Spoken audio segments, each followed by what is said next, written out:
Coming up next on this edition of In the City, Murfreesboro 2035, a community-wide process to plan for the next 20 years of growth. Learn more about the latest draft of the plan, Economic Development. Fire training at Franklin Heights. Basic training like this keeps the Murfreesboro Fire and Rescue Department high on the ISO rating scale. Good news for the citizens it serves. City Attorney Susan Emery McGannon spent 23 years making sure the city of Murfreesboro followed the letter of the law. We sat down with her to discuss what inspired her to make a career in the legal profession and the challenges of serving as a chief counsel for a growing community in Middle Tennessee. Plus, 2 Murfreesboro Fire and Rescue teams are honored for responding to South Carolina flood victims following Hurricane Joaquin. All that and more coming up right now on this edition of In the City.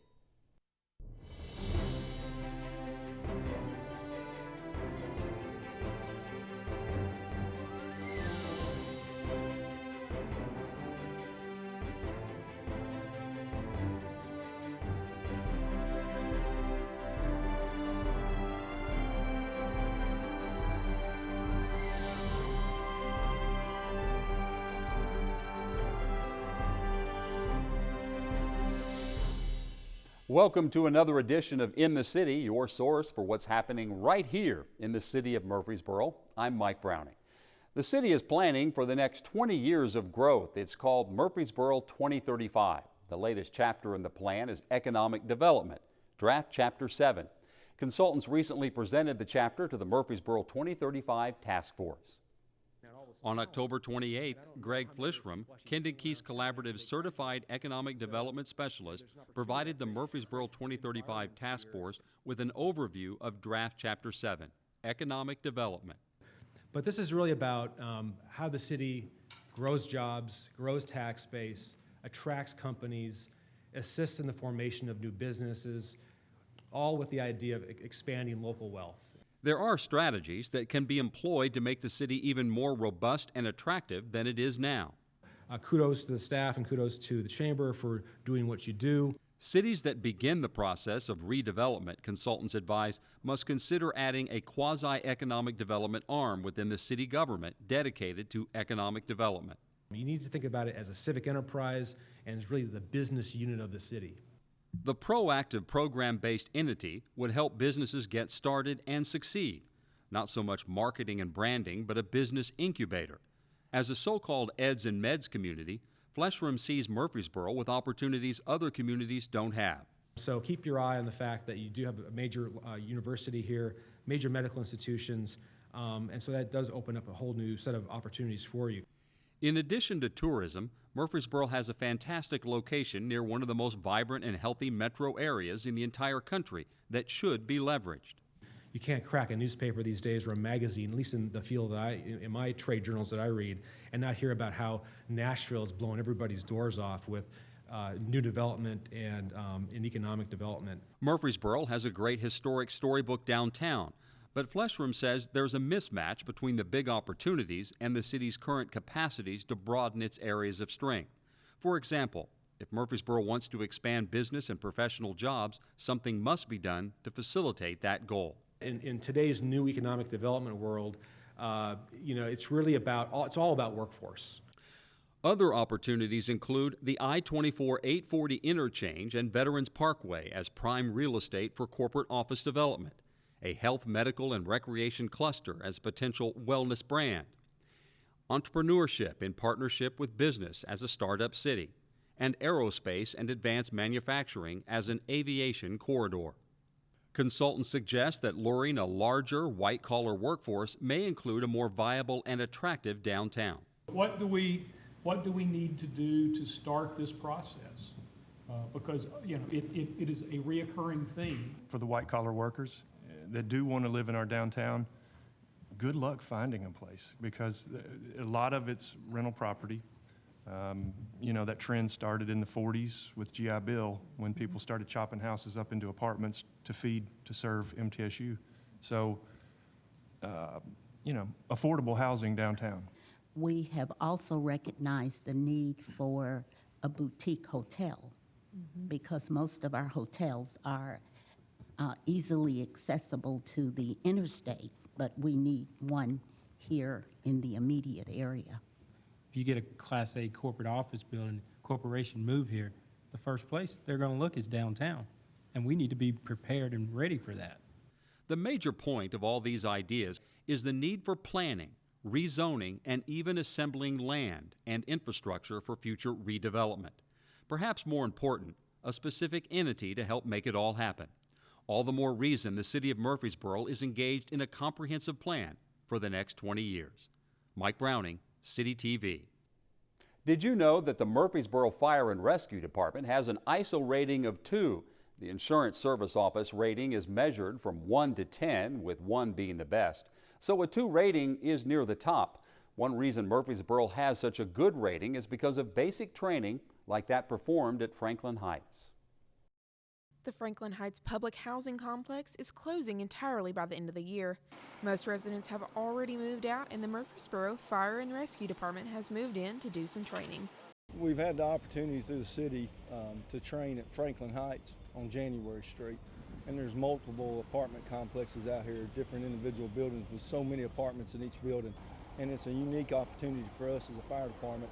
We're wanting to work on our basic skills for our fire department, anywhere from pulling hose lines, search and rescue, ladder in the building, initial receiving the call, response, water supply. Once we arrive on the scene, what our incident commander would do, how he would deploy his personnel and his equipment, given different scenarios such as, is it an apartment fire with multiple victims trapped? Is it multiple apartments on fire? Is the only way into the building the second floor? The idea behind the training is just to make us proficient. We're a very good fire department now, but we want to always reiterate our basic skills. Before the training starts, the captains check the building for safety and set up the scenario. There can be multiple scenarios created, as Smith explains. There could be multiple victims. Maybe there's not even a call for victims. They arrive on the scene, they have smoke, either it be heavy or light, where a fire could or possibly could not be.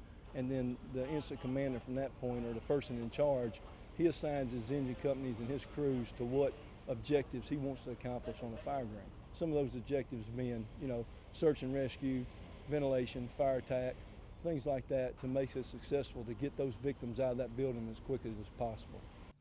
Fire departments are measured by the ISO rating, which stands for the Insurance Service Office.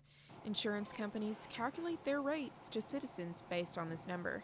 It's measured from 10 to 1, 1 being the best. Murfreesboro Fire and Rescue sits at 2, and one of the main reasons it has such an excellent number is because of this basic training. Everything we do, goes back to 95 or 99% of the fires we go in, we're always going to have a hose line. Every one of those fires, we're always going to be wearing personal protective equipment, SCBA, breathing air from the cylinder that's on our back. We're going to be doing basic search patterns, organized search patterns, organized fire attack, trying to place a hose line somewhere in the building between the fire and savable victims, people that are savable in the scene, and to get them out as quick as possible and get them to the hospital or emergency care. After the training, a captain's job is to critique the work of the firefighters. Positives and negatives, sure. We're going to talk about how we deploy hose lines. We're going to talk about better ways to get them off the pumpers. We're going to talk about quicker avenues to get in and make a more effective search. We're going to talk about better ways to deploy our ladders on the fire ground. Things that not only make victim rescue successful, but things that make firefighter safety very successful, that we all, as well as the people that are in danger, and as well as us that are in danger in the scene, that we get back to our stations and that we're safe and we can make another call that day. But, we're just blessed right now to have the opportunity to come over here and work on these skills. Most of us realize that we need trees and plants for the oxygen they produce. As development occurs along streams and rivers, these areas often become less natural. Building natural buffers between creeks and housing developments is a priority of the Murfreesboro Stormwater Department. Steve Burra spotlights one such project on Garrison Creek. Many people have been wondering why the ditch along North Rutherford Boulevard and Las Casas Pike looks like it hasn't been maintained in years. The ditch is recognized as a stream by the state of Tennessee called Garrison Creek. But like many other sporadic streams in Murfreesboro, Garrison Creek only flows for a portion of the year. Slow movement and long history of transformations has prevented adequate habitats from forming and caused the stream to have the appearance of just a large ditch. The city of Murfreesboro, along with MTSU, in the past have had planting days where volunteers came in and planted native trees and shrubs. A no-mow zone has been established to help encourage the growth along Garrison Creek in hopes that it will help maintain the stream's health. We're establishing a buffer zone. We've planted from where it enters Bushman Creek and up about 1.5 miles. Over the past few years, there have been thousands of little trees planted, seedlings, and you see some of those obviously growing here. Sumac, some oak, plum, and some 9-bark and other smaller bushes and trees. This is a fairly small stream, and over the years, the banks were mowed. So it looks unusual in an urban area to see so much wild or natural vegetation growing. On larger streams, it's not that unusual because larger streams spread over the banks, and so we've learned over the years to leave those banks clear and let the vegetation grow. The plants provide habitat for aquatic critters that are both in and out of the stream. They obviously filter runoff in the immediate area, so that's better for water quality. But also the variety of life that's added because the habitat is good, those organisms clean the water. The traffic is here now. If the cars stopped and at the right time of the day, you will hear lots of other wildlife here that you like, and you'll see the birds. They're all performing a function to make this environment more healthy for us. We're on Las Casas near the Kroger at Northfield and Las Casas, and if you've been to that Kroger, you'll notice there's a fuel station out front, and there's another little stream that runs through those properties, and it's buffered as well. It's a smaller stream, so that's also unusual looking. As development occurs along streams, these kinds of areas will be left natural. So we will, over time, be seeing more of this. That's something the city is generally encouraging because it's good for water quality. There's actually a city requirement in areas of new development that a buffer be left on the streams to grow naturally. Of course, all of us, we need the plants. We breathe oxygen. It's the plants that are making that. And so a little nature in the city we think is good. So if you see areas that appear like they haven't been maintained, it may be a no-mow zone, part of the city effort to improve the environment, support habitat, and enhance water quality. While Murfreesboro continues to grow rapidly, so is the technology the city can use for a variety of purposes. The city is testing and training unmanned aircraft systems that have the potential to reduce the cost of aerial mapping. Learn more in this report from Cecilia Harrell.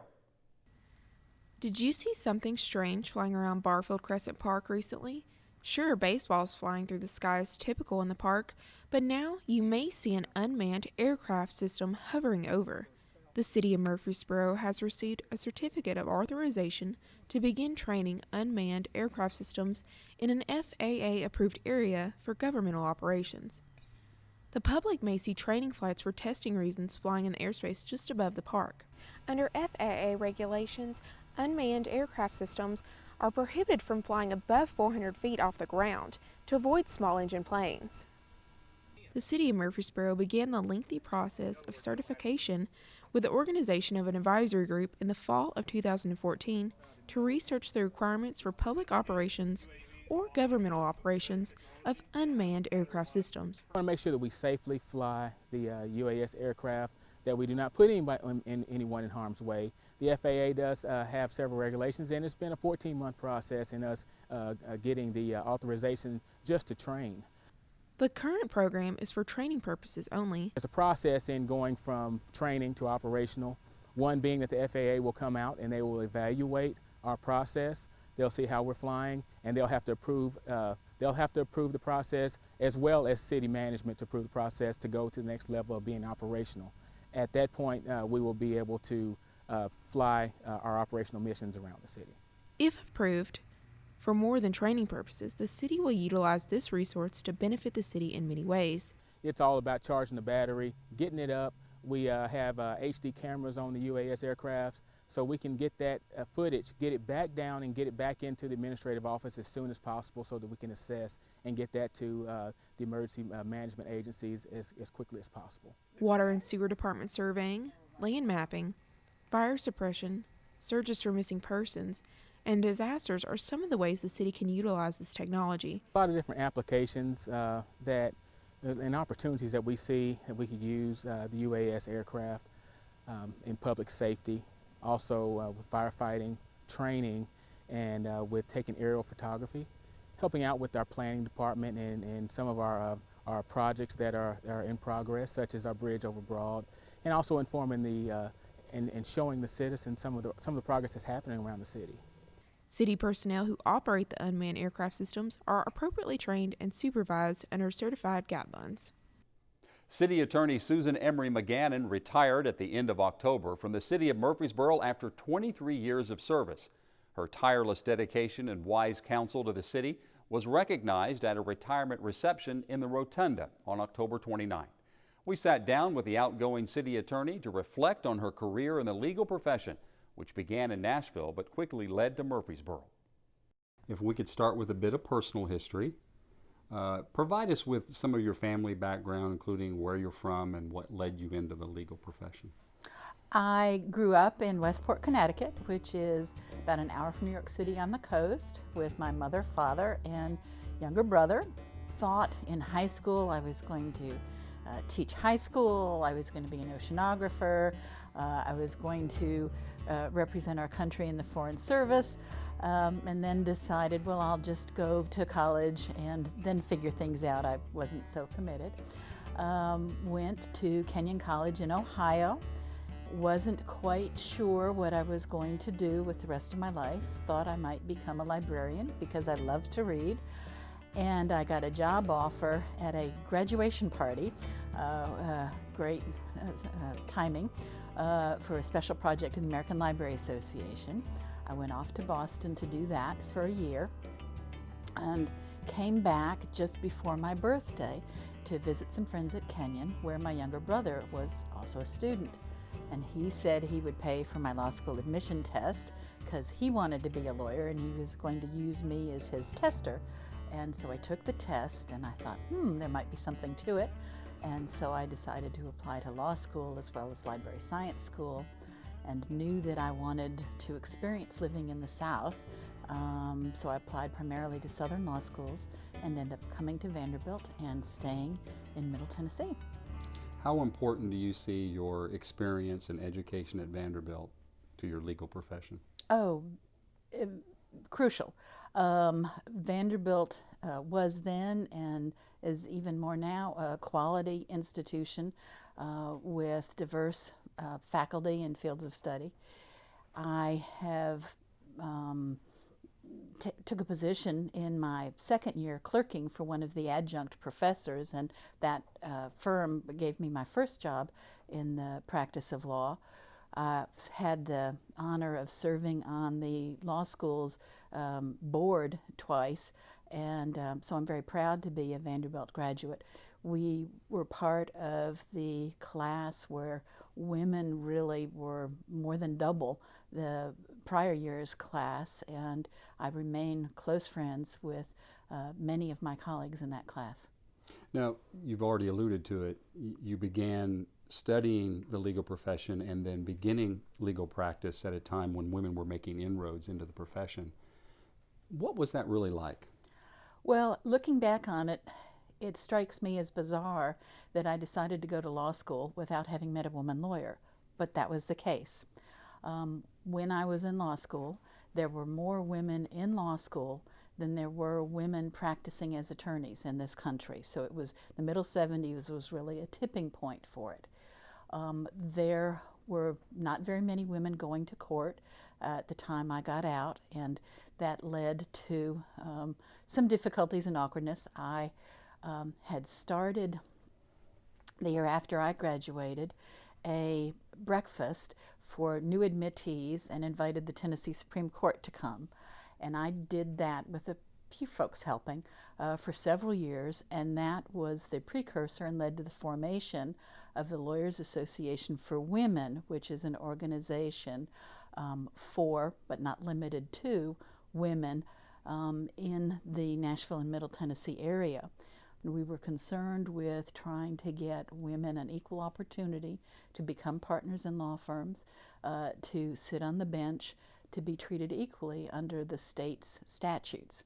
And I think being involved in organizational efforts has made a difference in improving the quality of justice statewide. And so I'm pleased to have been a part of that.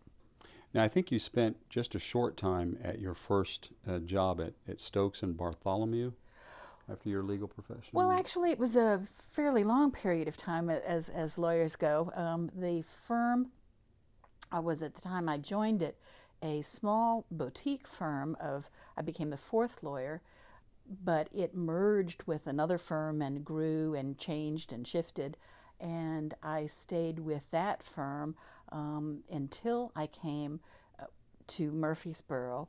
I took a semi-sabbatical. I kept my shares in the firm. I was already a partner, and went and was general counsel for an entity I had helped create in the legislature, working with the Tennessee Municipal League.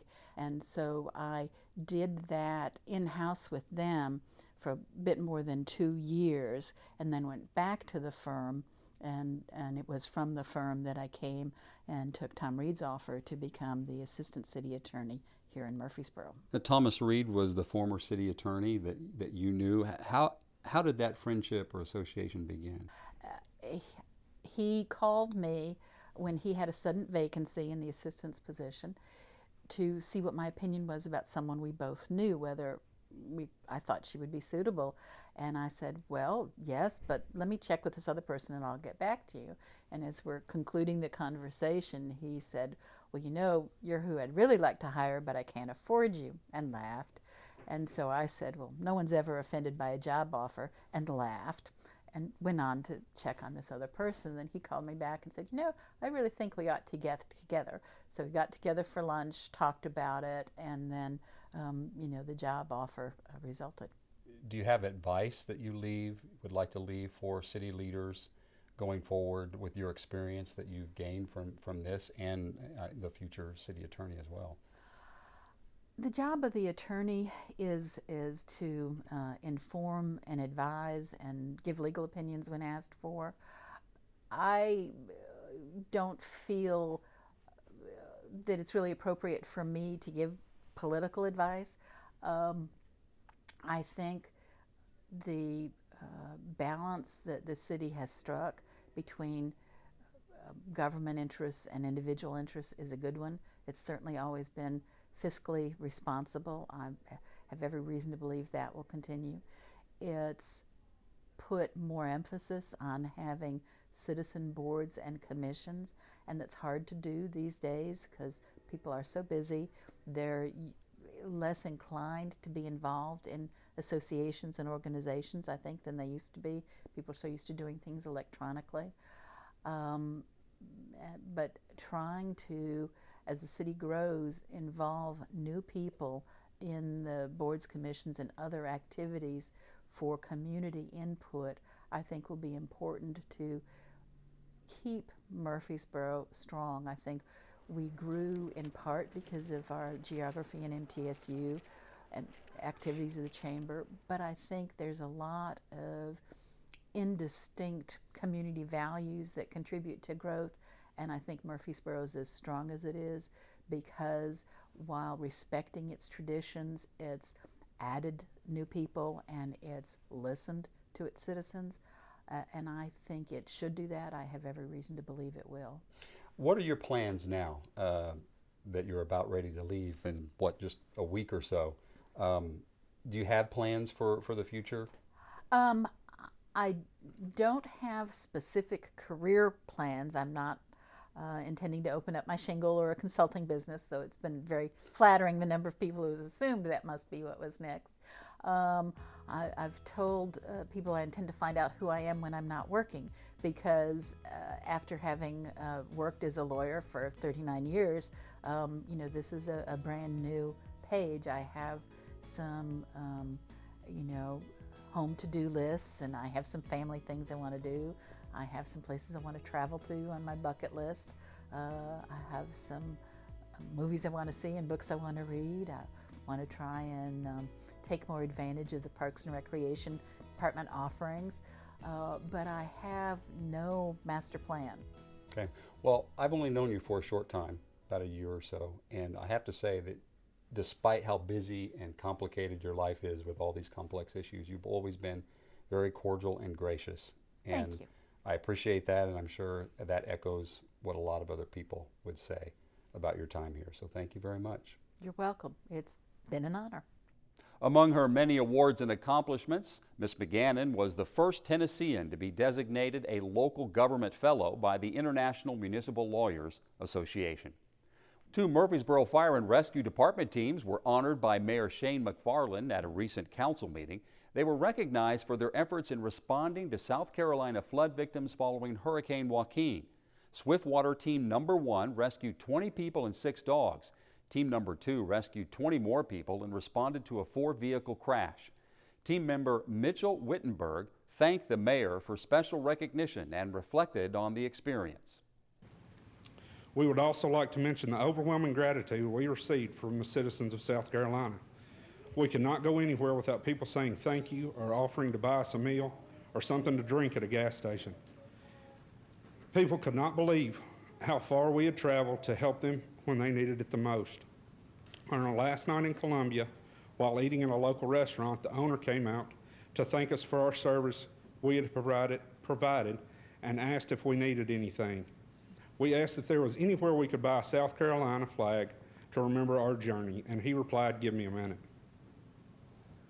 He returned with a brand new flag and said, "Is there anything else?"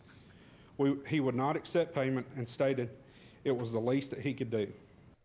During the demobilization process, each team member received a challenge coin from the Tennessee Emergency Management Agency as a token of their appreciation. The teams presented Fire Chief Mark Folks and City Manager Rob Lyons with the same challenge coin. Fall leaf collection is now underway. It officially began on October 19th. As in the past, both the Murfreesboro Streets and Solid Waste Departments are combining their efforts to collect leaves from now until the end of December. The system, first implemented in 2013, increases efficiencies and speeds up the collection process for customers. Under the system, the city is divided in half between the Streets Department and the Solid Waste Department for leaf pickup. Remember to place brush no longer than 10 feet parallel to the street, separating tree limbs from the leaves, and avoiding parking a vehicle near the brush pile during daylight hours. And only biodegradable paper bags are accepted for residents who choose to bag their leaves. Just a reminder, city offices and facilities will be closed on Veterans Day, November 11th, and the Thanksgiving holiday, November 26th and 27th. Old Fort and VA golf courses will remain open on Veterans Day. But after daylight savings time ended November 1st, Bloomfield Links Golf Course moved to Saturday and Sunday only, weather permitting. City Hall and other city offices will also be closed on November 26th and 27th in observance of Thanksgiving.